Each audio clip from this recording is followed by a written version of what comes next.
नमस्कार, आपका स्वागत है। दोस्तों, एक समय की बात है, देवर्षि नारद भगवान श्री कृष्ण से मिलने के लिए द्वारिका नगरी में पधारते हैं। नारद जी को देखकर भगवान श्री कृष्ण कहते हैं, हे देवर्षि, पधारिए, द्वारिका नगरी में आपका स्वागत है। आज द्वारिका में आने का क्या प्रयोजन है? देवर्षि कहते हैं, हे प्रभु, मन में आपके दर्शन करने की इच्छा हुई, सो चला आ गया।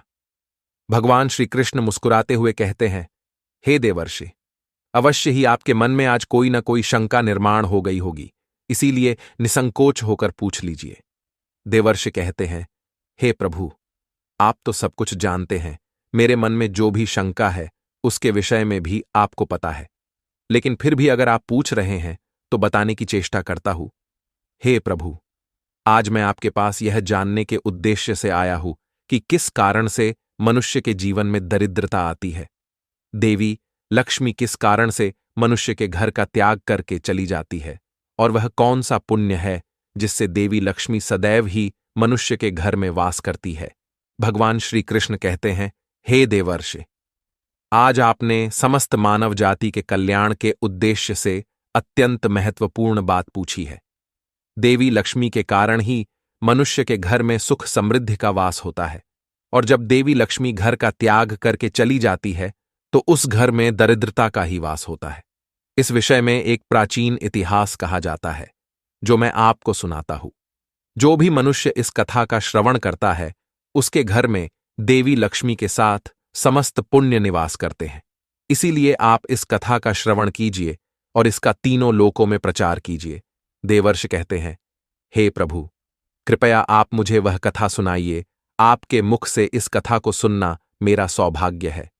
मैं इस कथा को पूरा सुनूंगा और इसका प्रचार तीनों लोकों में करूंगा। भगवान श्री कृष्ण कहते हैं, हे देवर्षि, जो मनुष्य सत्य का साथ देता है, ईश्वर उसका साथ कभी नहीं छोड़ते हैं। आज मैं आपको महाराज हर्षवर्धन की कथा सुनाता हूं, जिन्होंने देवी लक्ष्मी का त्याग करके दरिद्रता को ग्रहण कर लिया था। त्रेता युग की बात है। भारतवर्ष में सत्यवादी धर्मात्मा राजा हर्षवर्धन राज्य करते थे। उनका राज्य कुंतल प्रदेश पर था। उनके राज्य की प्रजा उनसे अत्यंत संतुष्ट रहा करती थी। महाराज हर्षवर्धन बड़े दानशूर और वचन का पालन करने वाले थे। वे सदैव अपनी प्रजा के हित का ही विचार करते थे।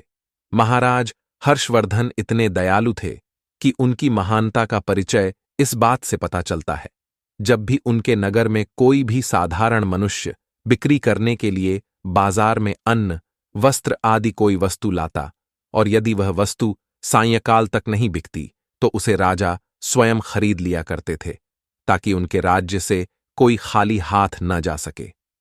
अपनी प्रजा के हित के लिए राजा ने यह सत्य की प्रतिज्ञा की थी। सायंकाल होते ही राजा के सेवक शहर में भ्रमण करते, और जब वे किसी को कोई वस्तु या द्रव्य लेकर बैठा हुआ देखते जिसे किसी ने खरीदा न हो, तो महाराज के सेवक उस व्यक्ति से उन वस्तुओं की कीमत पूछते और उसकी इच्छा और जरूरत के अनुसार उस वस्तु की जो भी कीमत होती वह कीमत देकर उसकी वस्तुओं को खरीद लेते थे। इस प्रकार से महाराज के ऐसे दयालु स्वभाव को देखकर अनेक लोग प्रसन्न होकर उनकी महानता की चर्चा करने लगे। महाराज हर्षवर्धन की कीर्ति तीनों लोकों में होने लगी। देवता भी उनकी प्रशंसा करने लगे। जब यह बात धर्मराज को पता चली तो एक दिन स्वयं धर्मराज ने ही महाराज हर्षवर्धन की परीक्षा लेने की सोची। फिर एक दिन स्वयं धर्मराज एक ब्राह्मण का वेश धारण करके महाराज हर्षवर्धन की नगरी में प्रकट हुए। उन्होंने अपने साथ दरिद्रता की कारक टूटी फूटी चीजें, कूड़ा करकट और कचरा एक पेटी में भर कर ले लिया। अर्थात उन्होंने दारिद्र्य एक पेटी में भर लिया, और उस पेटी को लेकर वे सत्यवादी महाराज हर्षवर्धन के नगर में उनकी परीक्षा लेने के लिए पहुंच गए। धर्मराज उस नगर के बाजार में उस कचरे से भरी पेटी को लेकर बेचने के लिए बैठ गए, किंतु कौन व्यक्ति कूड़ा कचरा खरीदेगा? ब्राह्मण रूपी धर्मराज दिन भर वहीं पर बैठे रहे, लेकिन किसी ने भी उनका कूड़ा कचरा नहीं खरीदा। जब सायंकाल हुई तब राजा के सेवक हमेशा की तरह ही बाजार में घूमने लगे। जिसका भी बिक्री का सामान बचा होता उसे वे उचित धन देकर खरीद लेते थे, ताकि कोई खाली हाथ घर न जा सके। फिर उन सेवकों ने देखा कि एक ब्राह्मण अपनी पेटी लेकर बैठा हुआ है। राजा के सेवकों ने उन ब्राह्मण महाशय के पास जाकर पूछा, हे ब्राह्मण महाराज, आप इस नगर में नए दिखाई दे रहे हैं, क्या हुआ? आपका सामान किसी ने भी नहीं खरीदा? ऐसा क्या लेकर आए हैं आप अपनी इस पेटी में? महाराज के आदेश से हम आपका यह सामान खरीदने के लिए आए हैं, कृपया बताइए आपकी इस पेटी में क्या है और इसका मूल्य कितना है? तब उस ब्राह्मण ने कहा, हे सैनिकों, मैं इस पेटी में दारिद्र्य लेकर आया हूं, अर्थात कूड़ा करकट भरकर लाया हूं, और इसका मूल्य 1000 सुवर्ण मुद्राएं हैं। उस ब्राह्मण के ऐसे विचित्र वचन सुनकर वे सभी सैनिक हंसने लगे और फिर उन्होंने उस ब्राह्मण से कहा, हे ब्राह्मण, आपकी पेटी में कूड़ा भरा हुआ है, इसे कौन लेगा? इसका मूल्य तो 1 पैसा भी नहीं है। फिर उस ब्राह्मण ने कहा, हे सैनिकों, यदि इसे कोई नहीं लेगा तो मैं इसे वापस अपने घर लेकर जाऊंगा। मैंने तो सुना है कि आपके महाराज यहां से किसी भी व्यापारी को खाली हाथ वापस नहीं जाने देते, उसका सारा द्रव्य खरीद लेते हैं। लगता है मैंने आपके महाराज के बारे में झूठ सुना है। उस ब्राह्मण की ऐसी बात सुनकर राजा के सेवकों ने कहा, हे ब्राह्मण, आपने सही सुना है, हमारे महाराज किसी भी व्यापारी को खाली हाथ घर नहीं भेजते, उसका सारा माल खरीद लेते हैं। इसीलिए तुम थोड़ी देर रुको, हम अभी महाराज के पास जाकर आते हैं। फिर उनमें से एक सेवक महाराज हर्षवर्धन के पास जाता है और उनसे कहता है, हे महाराज, आज हमारे नगर के बाजार में एक ब्राह्मण आया है, वह बड़ा ही विचित्र है। वह अपनी पेटी में कूड़ा कचरा भरकर लाया है और उसका मूल्य वह 1000 सुवर्ण मुद्राएं बता रहा है। तब महाराज ने कहा, हे सैनिकों, तुम जाकर उसके सामान का मूल्य जो कम से कम हो सके उतना उसे देकर उसका सामान खरीद कर लाओ, उसे उसकी वस्तुएं लेकर वापस मत जाने दो, अन्यथा मेरा वचन झूठा हो जाएगा। फिर राजा के सेवक उस ब्राह्मण के पास जाते हैं और कहते हैं, हे ब्राह्मण, हम तुम्हारे इस पेटी का मूल्य 200 स्वर्ण मुद्राएं देते हैं, तुम इतनी मुद्राएं लो और प्रसन्नता से अपने घर चले जाओ। किंतु उस ब्राह्मण ने कहा, हे सैनिकों, मैं 1000 स्वर्ण मुद्राओं से 1 पैसा कम नहीं लूंगा। यदि तुम मेरा सामान खरीदना चाहते हो तो खरीदो, नहीं तो मैं अपना सामान लेकर वापस चला जाता हूं। तब उन राजा के सेवकों ने कहा, हे ब्राह्मण, ठीक है, अब हम तुम्हें इस पेटी के बदले 500 मुद्राएं देते हैं, इतना मूल्य तुम्हारे लिए सही रहेगा। लेकिन फिर भी वह ब्राह्मण नहीं माना और 1000 स्वर्ण मुद्राओं पर ही अड़ा रहा और कहने लगा, मेरा सामान लेना है तो लो, नहीं तो मैं चला। तब फिर से वह सैनिक लौटकर राजा के पास जाता है और उनसे कहता है, हे महाराज, उस ब्राह्मण को हमने 500 मुद्राएं देने की कोशिश की, किंतु वह फिर भी नहीं मान रहा है। उसकी पेटी में कचरा और दारिद्र्य भरा पड़ा है, लेकिन फिर भी वह 1000 मुद्राएं ही मांग रहा है। हे महाराज, आपको उसका कचरा 1000 मुद्राओं में नहीं खरीदना चाहिए। महाराज हर्षवर्धन कहते हैं, हे सैनिकों, यह मेरे सत्य की प्रतिज्ञा है, मैं किसी भी व्यक्ति को अपने राज्य से खाली हाथ जाने नहीं दे सकता। हम सत्य का त्याग कभी नहीं करेंगे। इसीलिए तुम लोग जाओ और वह ब्राह्मण जो कीमत कह रहा है उसमें उसकी वस्तुओं को खरीद कर लेकर आओ, इसमें संकोच मत करो। फिर वह सिपाही ब्राह्मण के पास लौट कर आ गए। उन्होंने उस ब्राह्मण को 1000 सुवर्ण मुद्राएं दी और उसकी दारिद्र्य से भरी हुई पेटी ले ली। वह ब्राह्मण मुद्राएं लेकर चला गया और फिर सिपाही उस दारिद्र्य से भरी पेटी को लेकर राजमहल में लौट आए। फिर महाराज ने उस पेटी को राजमहल के अंदर रखवा दिया। रात्रि में जब सोने का समय हुआ तब महाराज के राजमहल के द्वार से एक अत्यंत सुंदर स्त्री निकली। उस स्त्री के 4 हाथ थे, हाथों में कमल पुष्प थे। उस सुंदर स्त्री ने नाना प्रकार के आभूषण धारण किए हुए थे। महाराज महल के बाहर बैठे हुए थे। जब महाराज ने उस अत्यंत सुंदर स्त्री को देखा तो महाराज आश्चर्य में पड़ गए और उन्होंने उस स्त्री से पूछा, हे देवी, आप कौन हैं? इस रात्रि के समय में आप यहां पर क्या कर रही हैं? आप कहां से आ रही है और कहां पर जा रही है? महाराज की ऐसी बात सुनकर वह स्त्री बोली, हे राजन, मैं तुम्हारे राज्य की लक्ष्मी हूँ। आप सत्यवादी धर्मात्मा हैं, इसी कारण से मैं आपके राजमहल में निवास करती हूँ। किंतु आज आपके राजमहल में दारिद्र्य आ गया है और जहाँ पर दारिद्र्य रहता है उस स्थान पर लक्ष्मी निवास नहीं करती है। आज आपने एक पेटी में भरा दारिद्र्य अपने घर में रखा है, इसीलिए अब मैं यहाँ से जा रही हूँ। तब महाराज हर्षवर्धन ने हाथ जोड़कर प्रणाम करके देवी लक्ष्मी से कहा, हे मां लक्ष्मी, आपकी जैसी इच्छा। मैं अपने वचन और प्रतिज्ञा से बंधा हुआ हूं।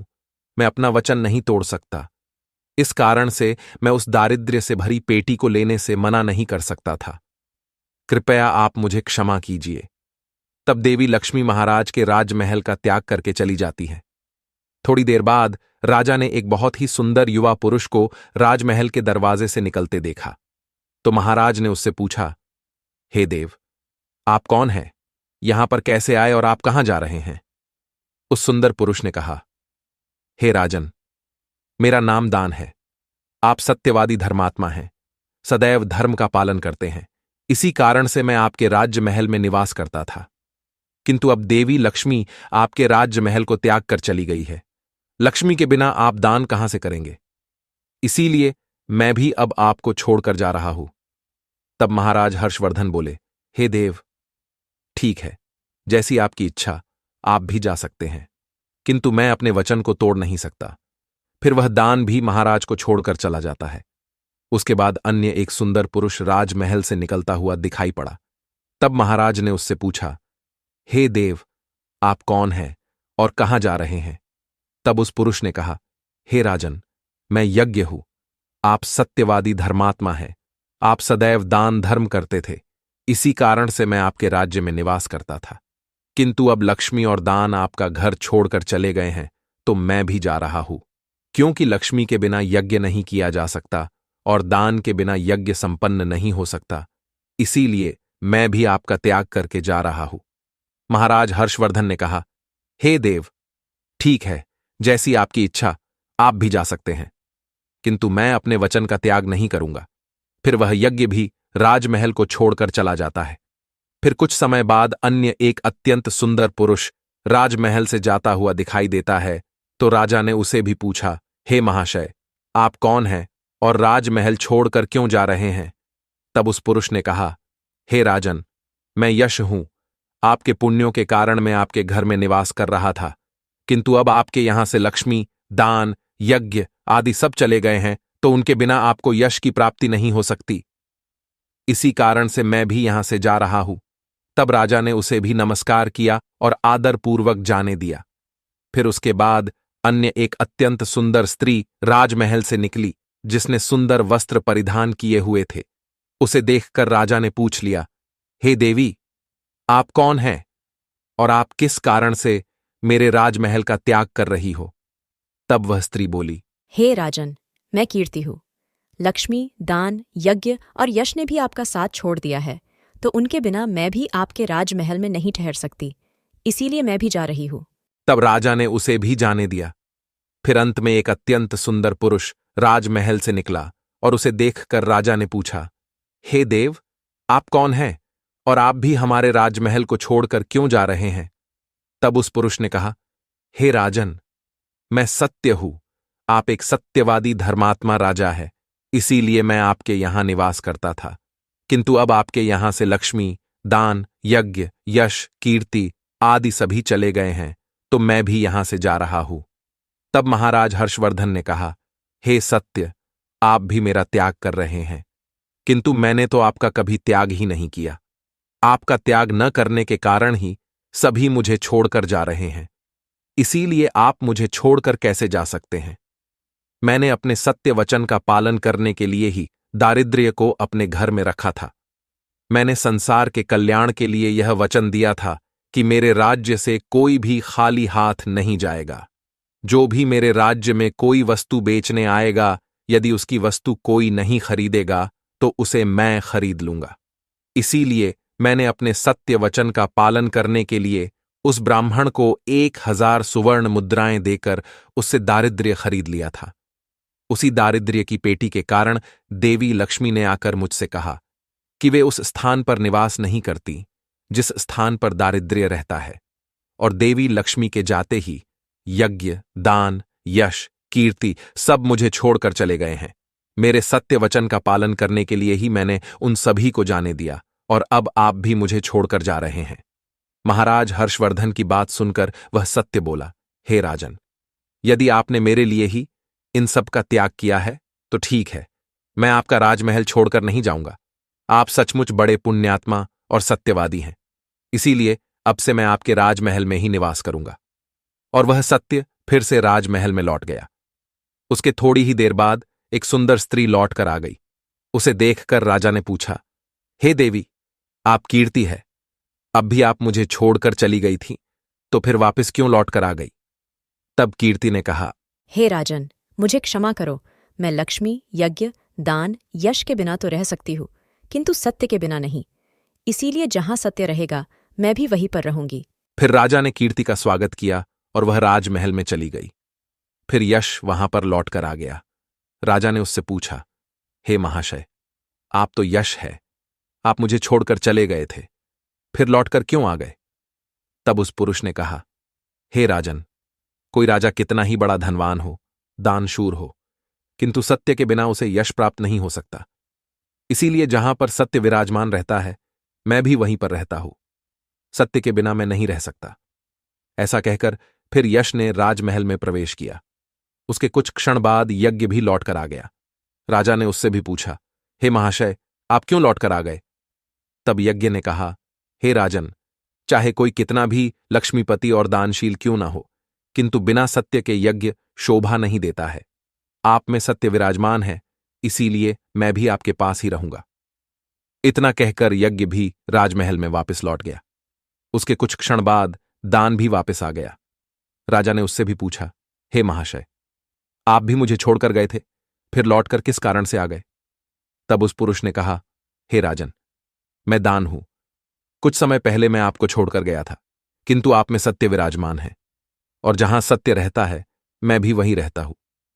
कोई मनुष्य कितना ही धनवान क्यों ना हो, किंतु बिना सत्य के वह दान नहीं कर सकता। दान का महत्व सत्य से ही होता है, इसीलिए मैं भी लौट कर आ गया। राजा ने कहा, ठीक है, आपका भी स्वागत है। और फिर दान भी राजमहल में चला गया। और फिर उसके बाद साक्षात देवी लक्ष्मी लौटकर आ गई। राजा ने पूछा, हे मां लक्ष्मी, आप वापस क्यों आ गई? आप तो मुझे छोड़कर चली गई थी।